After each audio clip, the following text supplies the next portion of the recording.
There are certain things that people have said over the years, from childhood to adulthood, that have always struck me as nonsense. For example, don't make that face or it'll stick that way. Actually, I'm not sure if I ever heard that one for real, but it seemed to come up on TV or in books a fair amount. Thing is, they only ever said it about nasty or goofy faces. Nobody ever seemed worried that their face would permanently get stuck in smile mode, did they? Why would only the ugly ones get stuck? How did that work? And did you notice that nobody was walking around with their tongue sticking out and their eyes crossed? Surely there'd be some people out there whose faces had stuck, or how would we know it could happen? Even as a youngster, that always seemed like bullshit to me. Another one was that getting revenge wouldn't make you feel better, that it might even make you feel worse. Well, maybe I'm just a vindictive person, but the few times I've gotten payback for one thing or another, I felt great. For example, a few weeks ago I'm on the bus going from downtown to Northgate, sitting on one of those seats that point sideways rather than forward. Some guy gets on at the next stop and sits across from me, then makes this gesture at me, and it looks like he's saying excuse me. So I turn down my headphones and ask him to repeat himself. Turns out he wants me to pull up the shoulder of my shirt to cover up the strap on my sports bra. Now, you guys know me. I like to wear shirts with wide collars, usually ones I've made myself by taking scissors to a t-shirt. And yeah, a bra strap will show. And it's no big deal, right? But this guy wants me to cover up, and I'm not about to. I tell him no, and he tells me I'm being disrespectful.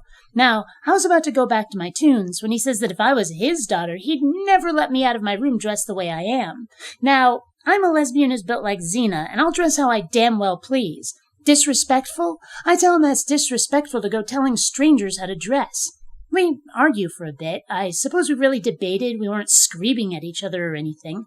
And honestly, I have no idea how religion came up. I just know it was his doing and not mine. Maybe he said something about how you're supposed to look when going to church. Something like that. Anyway, being an outspoken atheist myself, I started taking the gloves off. By this time, we were gathering the attention of the people near us, and a few of them started joining in on my side. They were asking him how he could live in Seattle, where people often dress rather more revealing and outlandish than I was. They asked how he survived the Fremont Solstice Parade, which is begun every year by several hundred naked, body-painted people on bicycles, or in my case, rollerblades. And more than a few of them mentioned that they were Christians too, and that this guy was being a prude. Basically, he tried to give me a hard time, and it backfired on him in a major way. Even people he'd think would have been on his side turned on him. By the time I got into my stop, he was being openly laughed at by everybody around us. Literally, snickers, snorts, and guffaws. And you know what? It felt great. I didn't start it, but I sure did finish it. And I was walking on air for an hour or so after. So don't go telling me that revenge can't be sweet. Don't tell me it won't make me feel better. Why do they even say these things, these dishonest bits of quote-unquote advice? My take is that they figure getting revenge will just invite more payback from the other side, and it'll be a never-ending cycle.